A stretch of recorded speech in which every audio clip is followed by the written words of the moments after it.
Hey everybody, it's Ben in Beta, and today I have a portable mini fridge to talk about from GripVolt. So this is a 15-liter mini fridge, and the purpose of something like this would be to be able to plug it into your vehicle and bring it along on a long road trip, keep everything cold without having to have a cooler constantly filled with ice, that kind of thing. So this is like a trip mini fridge. It could also be used for overlanding and have a good 1 to 2 night supply of food. The reason I was really interested in this one is because of the 15-liter capacity and the fact that it's so small and very light. It's just much smaller and lighter and more portable than our mini fridge that we take when we do overlanding for a longer period of time, which is like a 55 quart, much bigger, weighs 55 pounds. This one probably right around 5 pounds, something like that. It's very light. Now, it doesn't freeze food, it just keeps it cold, and it can go down to about 30 degrees Celsius below, 25 to 30 degrees Celsius below whatever the ambient temperature is outside. We're gonna actually test that a little bit here with my Govee temperature sensor in the truck in a little bit, but I wanted to just kind of go over with what you can fit in here. And to be completely transparent, GripVolt did send this to me. Now mine did come with a DC cable, which is great because this is what I need in the car. For whatever reason, the AC cable didn't seem to be in the package anywhere. Not sure why it wasn't there, but I'm pretty sure you're supposed to get that. But this is what the fridge looks like. And it looks like you can actually also put it this way if you wish to. So if you need to fit it into a different kind of configuration here to get it to fit properly, you could do it that way. I'm probably gonna leave it this way, and it's small enough it shouldn't be a problem, but it does have feet in the bottom there. It's got grip handles on both sides to pick it up, and then you got your AC and DC plugs here on the side. On the top, you have a couple of cup holders, which is pretty cool, as well as the door to open up the fridge. It only opens one way, but that's probably fine. We have the controls here in the front. We'll get to those when we get into the vehicles here in a little bit. As far as what can you fit in this fridge, it's like a 15-liter fridge. It does have a divider inside of it, which can be handy. Usually I take these out, but you can have a divider if you want. So I'm gonna take this out just to show you kind of what you can fit in here. This is an 18 pack of eggs. That fits right into the bottom. So you could take that with you pretty easily, but I can't quite fit this big package of spinach in here, which would take up most of it anyway. It just gives you an idea for size. This is exactly the same size as the top, basically. Let's say I was gonna be going for a weekend here, and the way I would use this fridge, I think, is I would put food inside here with a couple of cans of things to drink or a couple of bottles, something like that. So let's see what else we can get in here with the eggs. So I've got some bacon, we can throw that in here. I've also got some almond milk, so we can get that in there to keep that cold. I've got my ketchup, that's fitting in there just fine. Now I don't actually have, unfortunately, any cans of soda or anything like that or other drinks, but this is pretty close to that size. This would fit in here just fine at that point too. I have a little bit of some turkey, and then I've got some rice, and that's about it right there. I'm probably about full. So a decent amount of stuff that you can get in here pretty easily. This is a little bit taller than that one. Can I get 2 of these in here? Let's see. No, I don't think so. You can see you get a decent amount of stuff in here pretty well. If I didn't put the eggs in, because I probably would put them in a smaller container, we'd have quite a bit more space. So let's take those out. So again, I could put that bacon in. I could get in my ketchup. This will sit up here nice and tall. And then I've got my other stuff in here. I got my cans. I can get at least probably another can on top of that, another 2 or 3 cans inside here at this point. Maybe you can kind of see in there. That's what that's looking right there. There.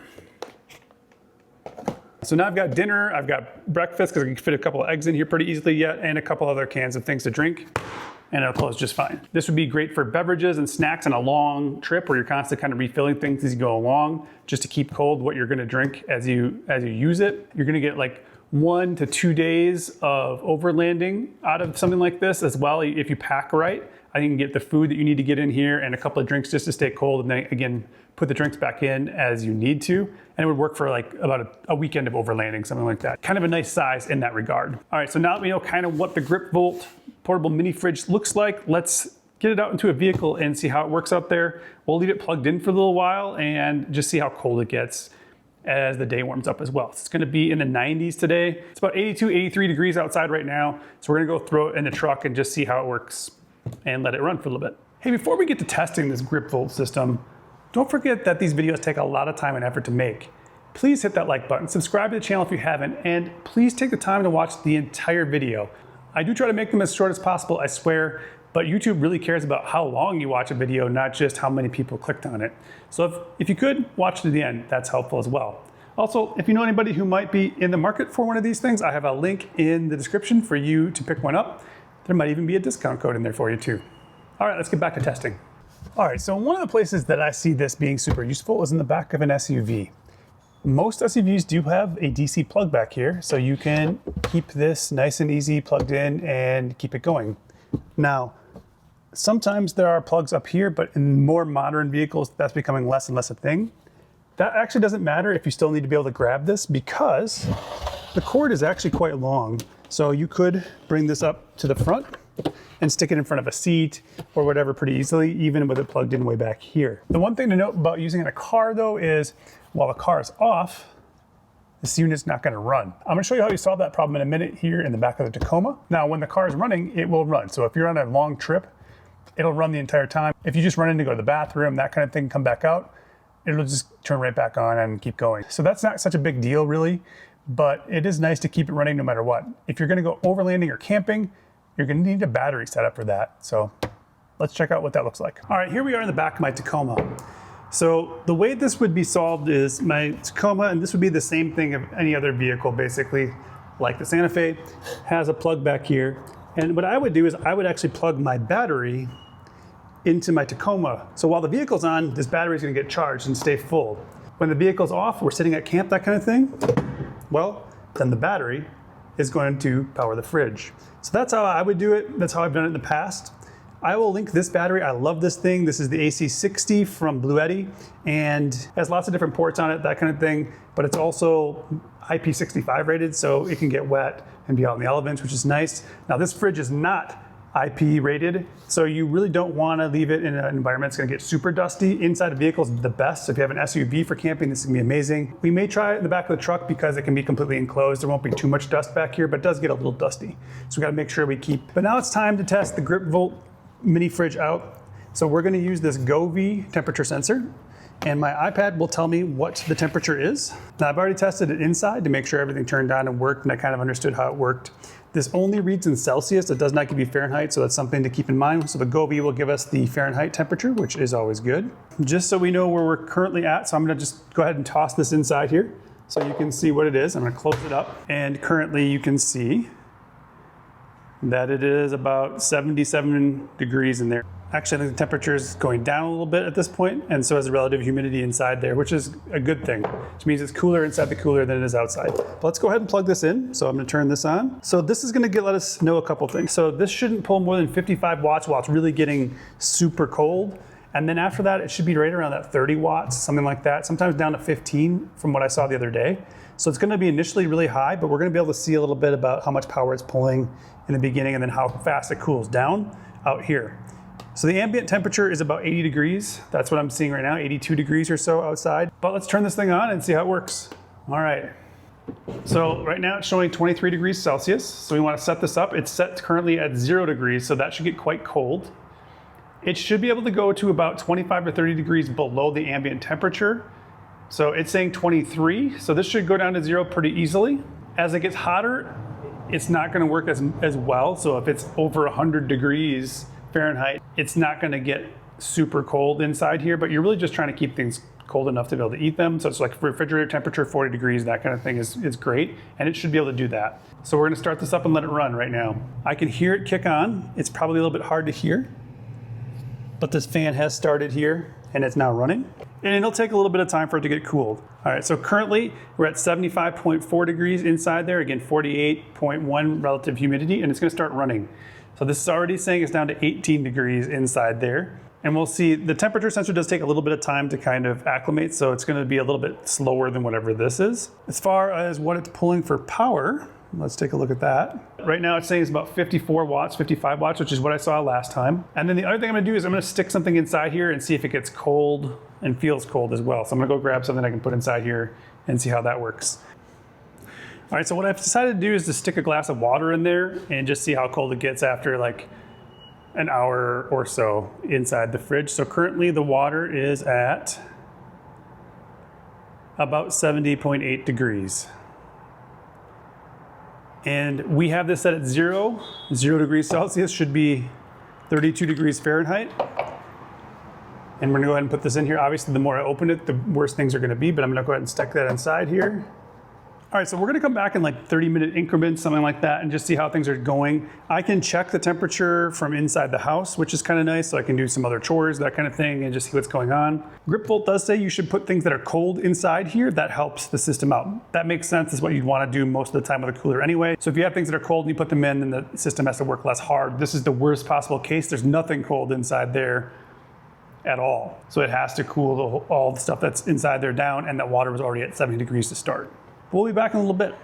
All right, so I did a couple quick check-ins after 15 minutes and 30 minutes. It's been about 45 minutes, maybe actually closer to an hour realistically since I walked off.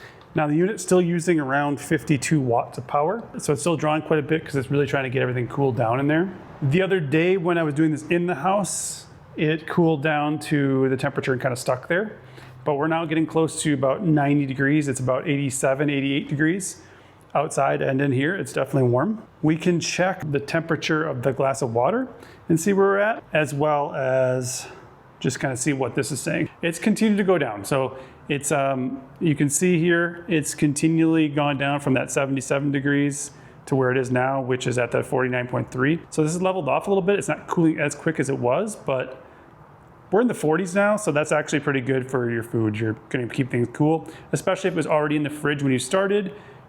And if you have anything frozen that you put in there, which we would do, we would probably put a frozen item in there and know that we want it to be unfrozen when it's time to eat it. It's even gonna be better. One thing we didn't talk too much about here, so I'll move this forward, is how to use it, the display screen. But basically you have your on-off button, so it's on right now, I'm gonna leave it on. You have your setup button, which tells you the target temperature, and you can set that down, and it does go below 0. That's below 0 Celsius, so you can go to -10 if you want. So I could put it there and see if we can go down even further here in a little bit. We'll see if it gets cooler, because it was at 3, that's kind of where it was stuck. But we can see what happens and see if that's drawing any more power. It's not, and then this would turn it off. So you can turn it on, turn it off. Even though it says start, close, it's turn on, turn off. Set it up is set the temperature target that you want and go from there. Now, what's kind of interesting about this unit that I didn't talk about earlier is not only does it cool, it can actually keep things warm too. So if you were going to grandma's house for Thanksgiving and you needed to keep something warm inside here, you can actually do that as well. You just set the temperature higher than what the ambient temperature is, and it'll keep it warmer. Now it's not gonna work at like below 0 temperatures to make it super hot, but it'll just keep things warm. So that's kind of a cool feature as well. But let's go ahead and test that glass of water now really quick and see where that's at. I'm gonna try to be quick here if I can. It is cool. So it's definitely cooler than it was before. I think it was in the 70s, if I remember before, 71 degrees or something like that. It's saying 77.3, but it's definitely feeling cooler than that to me. There we go, it's kind of going down. I think it's gonna take some time to kind of catch up. Okay, so this was just in the house. So this is reading 75 degrees right now. But let's stick it in the water and see what we get. All right, so there we immediately cooled it down to about 63 degrees. So it's actually a nice drinking temperature at this point. So it is doing its job. So let it go to about an hour, hour and a half total until we're done. I'm gonna stick this back in here. It's definitely cooler in there than it is everywhere else. A couple other things I would note about this unit. If you put it in your car, you definitely don't want to pack things around this area here. There's a fan sucking in some air and then blowing it out here on the sides. You wanna make sure that is gonna not be restricted. And then the other thing is, in a car that's air conditioned, this is gonna get cooler and stay cooler as well. So it's definitely like not as powerful as our other fridge, but again, this is really meant for inside of a car, for a trip, for something like that, less being outside and trying to cool things down. But it is actually doing a pretty decent job. But we'll come back in 45 minutes and see how it's doing. All right, so it's been almost an hour and a half at this point. I think I'm ready to kind of just see where we're at. Still pulling about 52 watts, meaning it's working as hard as it possibly can. I can definitely feel a lot of air coming out of here. The unit, you can feel the coolness on the sides for sure. So we'll check the glass of water and then check the final temperature on the iPad really quick. So we're at over 90 degrees now. It kept it about 47.4. It hasn't dropped much since the last time we checked it, and that kind of jives with what's going on here. This temperature hasn't dropped either, even though we tried to get it to go lower than that. But that's where it's at. So 61% humidity and about 47 degrees, which is again, plenty cool for the stuff that you would have in there.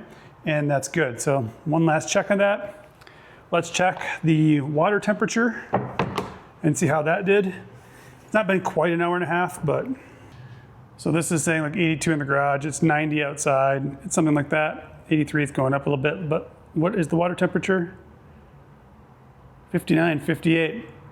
So the water temperature continued to go down. It's holding that temperature at around that 47 degrees, so it would eventually hit that. It tastes pretty good, nice and cold. So it's doing its job. Yeah, I'm liking that. All right, so there you have it. That is the GripVolt portable mini fridge. I will try to do an update video on this as we use it in the vehicle a little bit more, because it's gonna work a little bit differently than just sitting in the back of the truck. We do plan to use it a little bit overlanding and then definitely on long trips. This is gonna be great to keep things cold. Again, if you have any questions, please leave them in the comments below. Thank you so much for watching. Remember, live your life in beta, and we'll see you next time.